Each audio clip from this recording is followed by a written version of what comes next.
Welcome back. We're back with the breakfast on PlusTvAfrica. Now, time to look at what the national dailies are saying. We analyze some of the biggest stories on the front page. Mercy Ebokpo, you're here with us this morning, and of course, Mercy can't wait to look at what the papers are saying. How can we? Definitely. All right, fantastic. Jide Johnson, a senior lecturer at the Nigerian Institute of Journalism, is standing by with analysis of some of these headlines as far as time will permit. Let's get straight to the first one in front of us. The Daily Trust newspaper has some very interesting headlines. And the big one there on the front page of Daily Trust, 2023, be responsible, put Nigerians first. Johnathan tells politicians. It's been a bit quiet from the former president of the Federal Republic of Nigeria, but he's talking now. He's told Nigerians, politicians, to put Nigeria first. I think it's quite interesting. The writers to that story urges citizens to vote right leaders. Sambo wants issue-based campaigns. Leaders have a lot to learn from IBB. Oshimole Akilu, the ones who are said to be saying that. Terrorist camps uncovered in Abuja suburbs. An interesting one there. Terrorist camps uncovered in Abuja suburbs. Police seal NNPP office in Maiduguri, detained senatorial candidate. Intrigues as Obasanjo meets Wike Obi in London. I think they should have added to that as Wike meets Obi Atiku in London. So a whirlwind day of confusing pictures and a tale of one city. Okay, well, let's go to more stories from the Daily Trust. After pardon, Yame, now darling of APC, PDP, SDP in Taraba. I'm sure the man is like James Iborubi, boasting later that he controlled Taraba politics from prison. After pardon, Yame, now darling of APC, PDP, SDP in Taraba. 3 soldiers, several bandits killed in Zamfara ambush. And UN to FG increase education budget to 20%. UN to FG increase education budget to 20%. That is the last one to take from the Daily Trust. Mercy, over to you. 20%? How can this thing be? No one's still struggling with you. 7%. I'm not sure. I'm not even laughing at that. I mean, like Wike has a video, viral video of Wike where he was saying he never dreamt about it. Never. How could he? Never. I don't know if they've ever dreamt about it, making 20%, allocating 20% for education. I mean, it's going to be, a very long. I'll be surprised if that happens. No, we don't see that happening because we're not even, we've not even met the 10. We've not met 10% before. I don't know, man. 7%. It's like somebody we're far who from 10%. We're even far from 50%.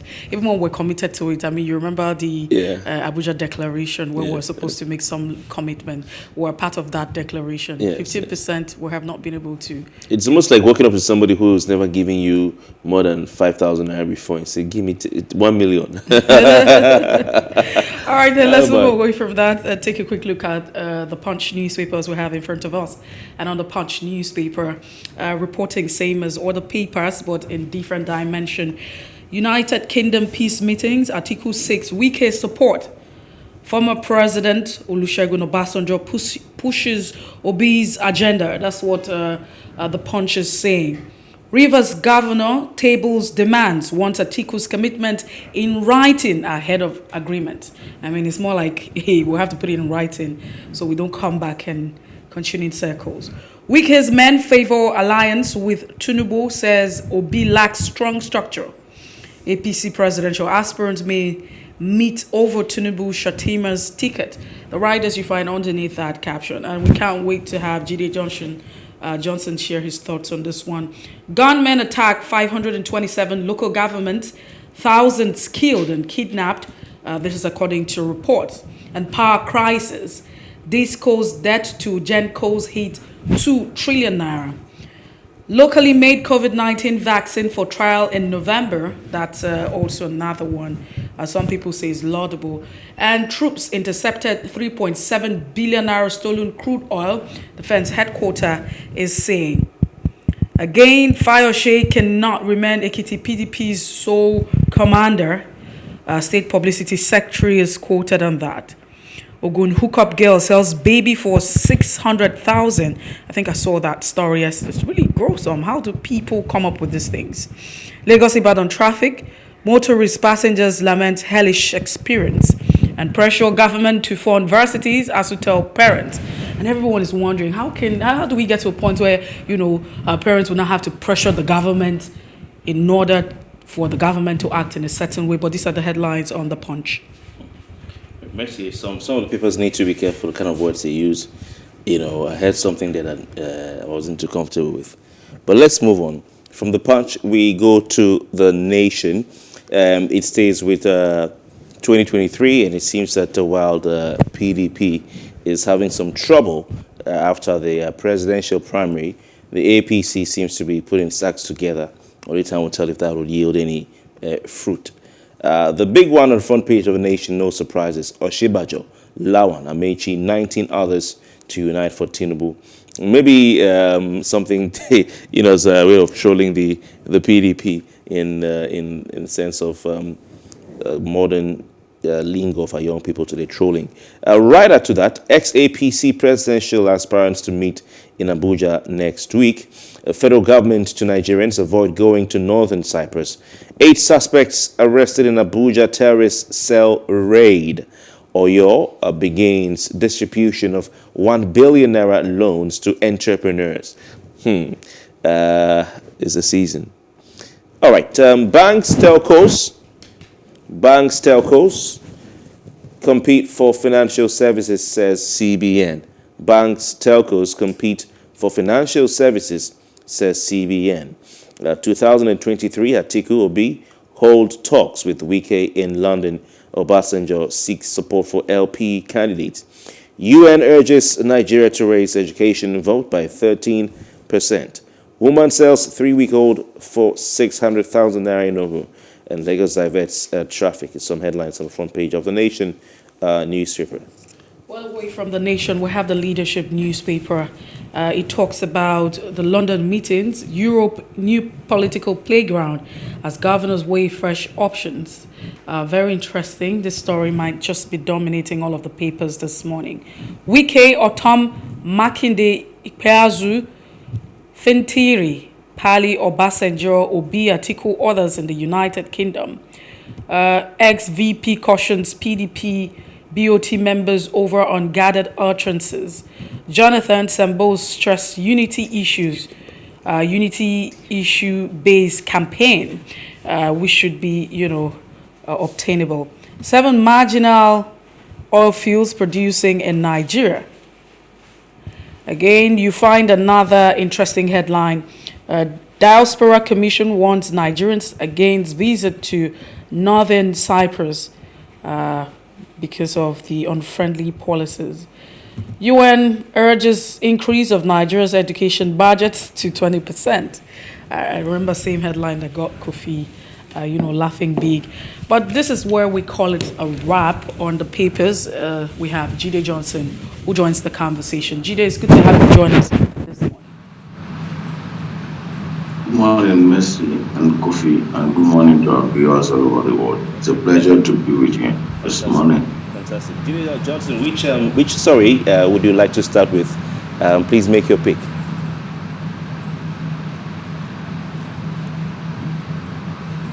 Hello, Mr. Johnson, are you there? Well, I think I start with it and encourage Nigerian. Sorry, sir, please. We didn't hear you well. Can you come back? I said, let's start with the education story before we go. Okay, all right. The 20% United Nations is... Yeah, please go on. So what are your thoughts on that? The 20% the United Nations is asking the federal government to devote to education. I had a bit of a laugh. I don't know if you... What do you think about it? Please go on, sir, if you can hear me. Yeah, well, I think we don't need United Nations to tell us what to do. Because this is the right step for us to do. We need to make investment into creative and innovative industry. And your creative and innovative industry are your educational institutions. So you don't need any suits here to tell you that you don't put too much money on on defense. You don't spend too much money fighting war, but rather you spend money in ensuring that your youth are properly and adequately educated so that the future can be taken care of. You know, in United States of America, there is an ongoing conversation with respect to whether the government should, the present government, the Biden administration is taking steps to forget loans that students collected to send themselves to colleges. So I think that this is an advice that the federal government needs to take, an advice that the state government needs to take, because this should not be limited to the federal government alone. It's an advice that all tiers of government should take. We need to make critical investment in the educational sector because these are the creative and innovative industries for your economy. All right, interesting.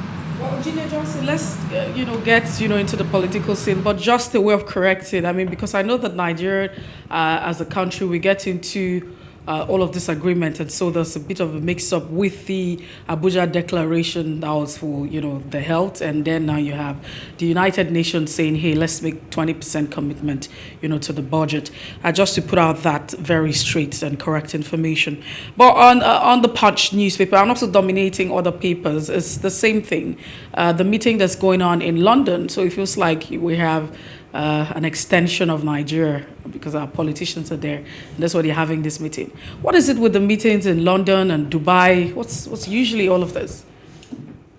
It's not only London and Dubai. Meeting takes place in Mecca. It takes place in Mecca when they go for Umrah. It takes place in London. It takes place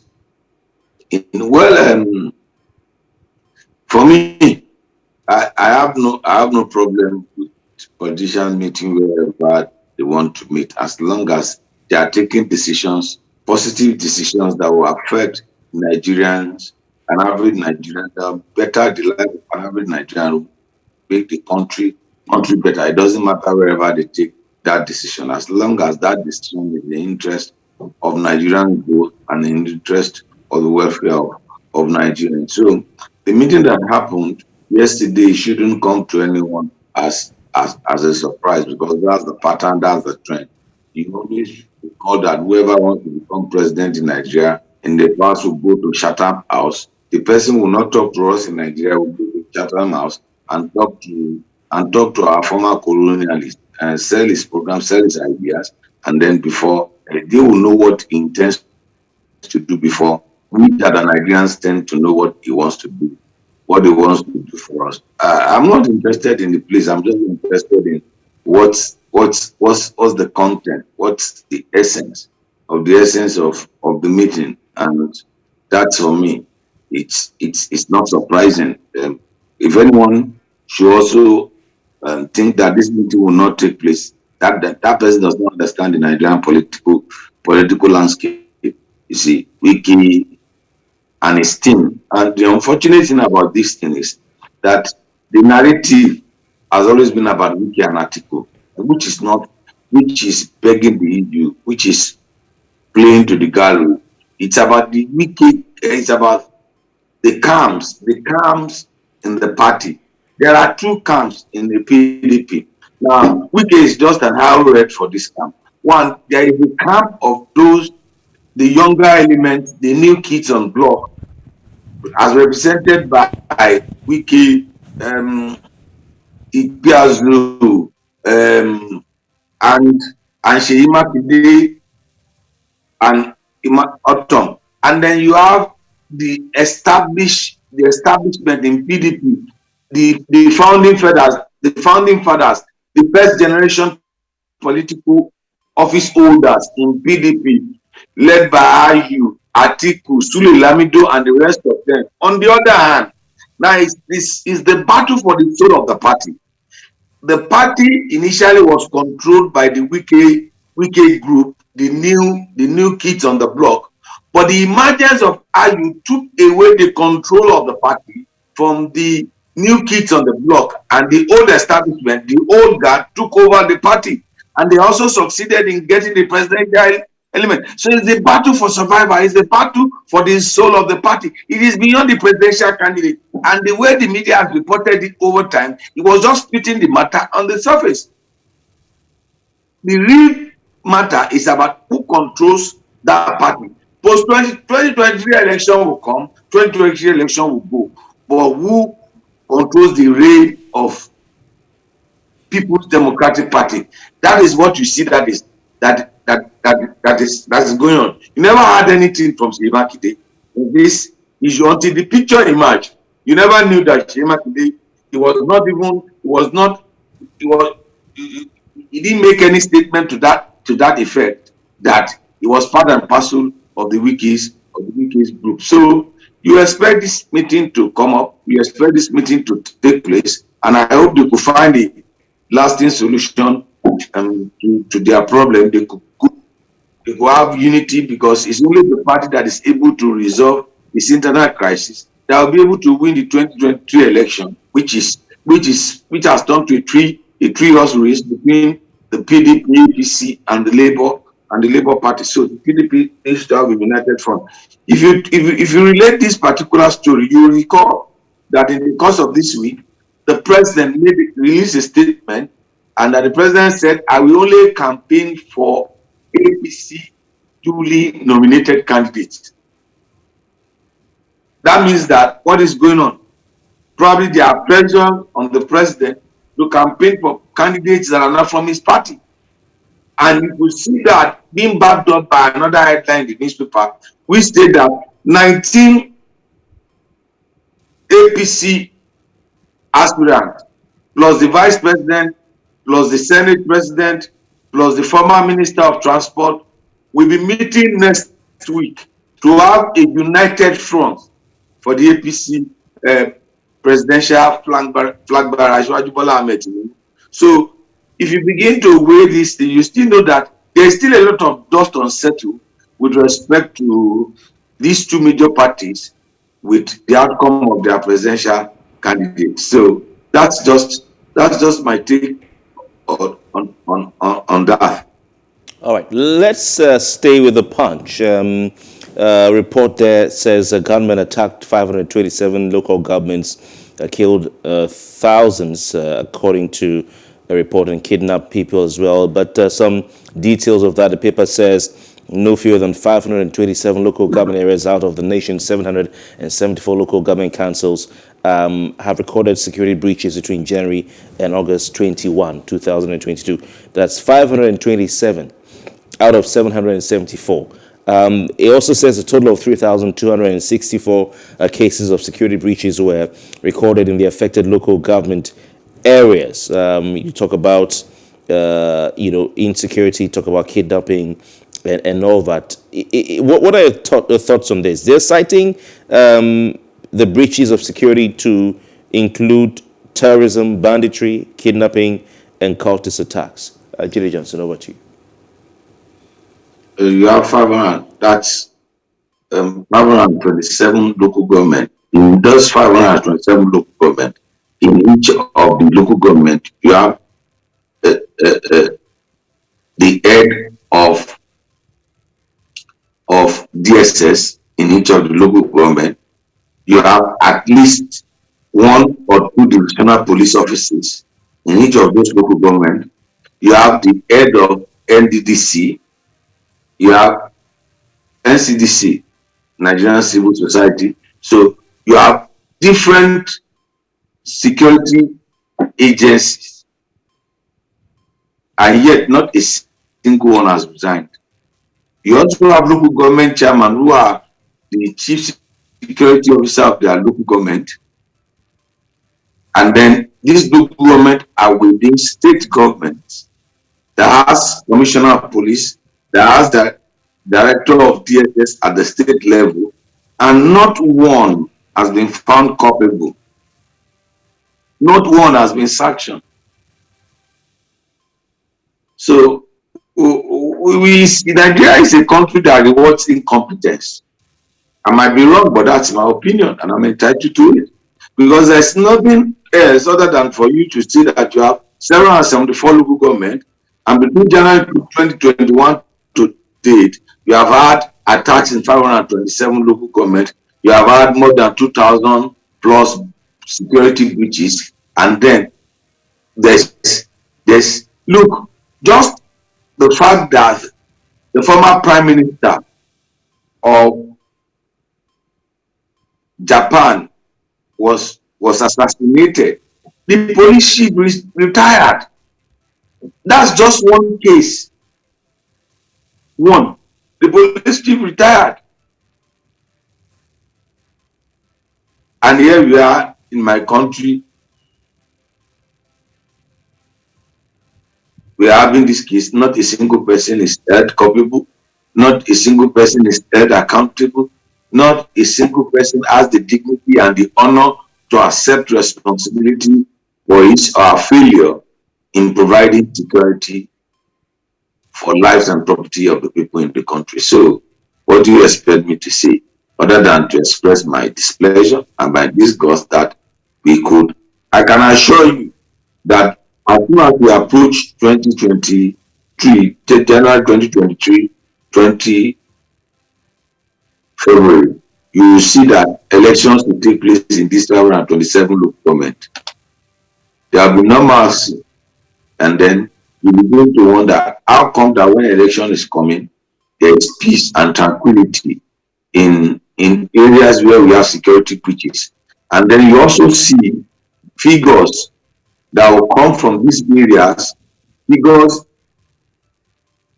in terms of voters turnout and actual people that voted will be much more than areas where you have relative peace. The result of 2019 elections are there, where you have votes from some from states that had security breaches, from states that about 1/3 of the states of the local government in the state were allegedly controlled by elements of Boko Haram, yet they still returned humongous votes. So you begin to wonder, how do you justify those votes coming from those areas and the relative peace that you have in those areas compared to what happened after the election? Well, let's still stay with the punch, and at this time we're looking at the educational sector. What do you make of the request of ASU asking parents, to join in pressuring the government to fund varsities? I mean, even after they had turned down, the offer or the proposal that was made by the PTA, that's the Parent Teacher Association, offering to, pay 10,000 naira for every session, academic session, just to end the lingering strike. This is what I want us to do. We are paying lip service to education, particularly tertiary education. How much does an average parent pay 10,000 per term for his or her ward in the nursery school? All you need to do, you see, we have had intervention of private intervention at the nursery and primary level, which is the first level. We have had intervention at the secondary level, which is the second level, private intervention. And it's as a result of the intervention of private institution at the tertiary level that has not led to the total collapse of tertiary education in Nigeria. However, you need to look at how much we sending our children to nursery and primary school and sending them to secondary school, and look at the ridiculous amount that parents are suggesting that should be spent at the university. That means that, okay, for a semester, for a session, you'll pay 20,000 naira. I'm asking you, is 20,000 naira even the minimum wage in Nigeria? I mean, per parent? As far as I'm concerned, if we really want to solve this problem, we must allow this university to be self-sufficient. However, government must provide credit facility for whoever seeks college education in form of loans, in form of student loan. They should be able to access those loans. You see, they have started again. Now, there's a particular story where your state government is giving 1 billion naira as loans for entrepreneurs. When it comes to election nearing period, You remember in 2019, you have traders' money. You have different types of SIP, different types of investment programs, trader money, this money. And that the vice president almost lost his life in Kogi trying to go to the market to share the money. You can share money when election is coming to market women, but you can't make critical funds available for education. Let's make money available to whoever wants to go to college. Let whoever wants to go to college accept credit and let the universities be self-sufficient. That's my take. Otherwise, we'll continue to have this ASU strike, ASU strike, ASU strike, ASU strike. The idea is having dwindling foreign exchange earning, and there are a lot of sectors that are competing for attention. So, you see, if you spend 20%, for example, we talk about a particular United Nations advice to the country to increase the educational vote by 10%, that's from 7% to 20%. Now, if you let 20% of education, remaining 80%, where do you send the 18%? Salaries and wages, overhead costs, so infrastructure, health sector, security.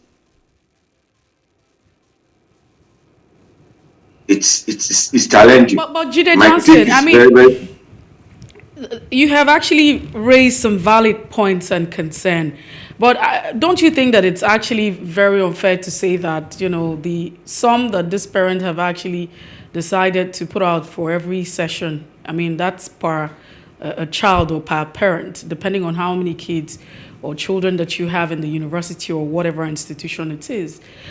They are also paying school fees. I mean, they're not paying so much. To also say they're offering 10,000 naira. That feels like it's coming from a good place. How much are students paying at federal institution? Ask your reporter to do a survey across board. How much do they pay for their hostels? The bed space, how much do they pay? You'll be shocked. That's it. The thing is that we don't have a government that is bold enough to eat the bull's eye, to say, you know what, we have tried this template will not work. This is what we are going to do. You see, it's sad. The reality of the matter is that if you get to the facts of the case, you see a bed space being sold for from the government, probably they are paying 90 naira for the bed space. That's what we pay to the government. And you see the same bed space going for over 150,000 being sold. All you need to do is to go to INLAC, is to go to University of Ibadan, is to go to Obafemi Awolowo University, is to go to this federal institution and see the racketeering that goes with bed spaces, and see the amount of money that goes to the government and the amount of money that goes to private individuals operating their own system of government. Needs to take off its stand, and we need to adequate. That's the truth. The truth of the matter is that it was the regulation that brought sanity into the telecoms industry. It was the regulation that brought a bit of sanity into power distribution. Let us have that regulation in the educational sector. It was the regulation that brought sanity into the broadcast industry. If there was no deregulation, then you and I wouldn't be talking on this particular platform we are talking in. We do have the freedom of talking on. So we need some measure of deregulation in that educational sector. Government needs to. For example, I tell you this. What is the need for JAM? JAM was established as a regulatory body, not as a profit-making venture. Don't you see the amount of money JAMs declare that they make at the end of the year?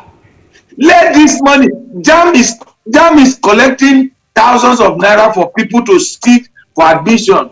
I mean, I can tell you for a fact that what JAMs collect for the form is much more than what students pay as their fees when they enter the institution. That sounds unbelievable. We never thought about it that way. Yeah, it stands incredible. That's the truth. But that's the truth. All you need to do is to look at what students pay as their fee in federal institution.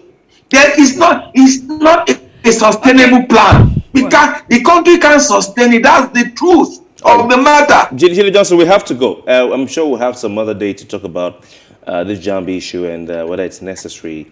But we've thoroughly enjoyed having you this week. You know, Kofi, it's easier to, Kofi, let me quickly add this. You know, it's easier to train a doctor it's cheaper to train a doctor in Nigeria than to train it in United Kingdom. Okay. And that's why you see they come back, they come here for the brain drain, they come here to suck in our doctors. Why? A friend of mine told me that it will take $3,000 to $5,000 to train a medical doctor in Nigeria. But for you to have the same certification that you used to practice, you spend about 35 to 60,000 pounds. That's a wide gap. And now we'll train those doctors, we'll train those nurses in Nigeria, and then they will suck them away from Nigeria. Yes. Obviously, we want to tell ourselves sector needs a lot of fixing, and the discussions will continue. But we're grateful for your time this morning. We'll take a break at this point, and when we return, we drive straight to our first major conversation, looking at the manner in which federal workers are paid by the federal government of Nigeria. Stay with us.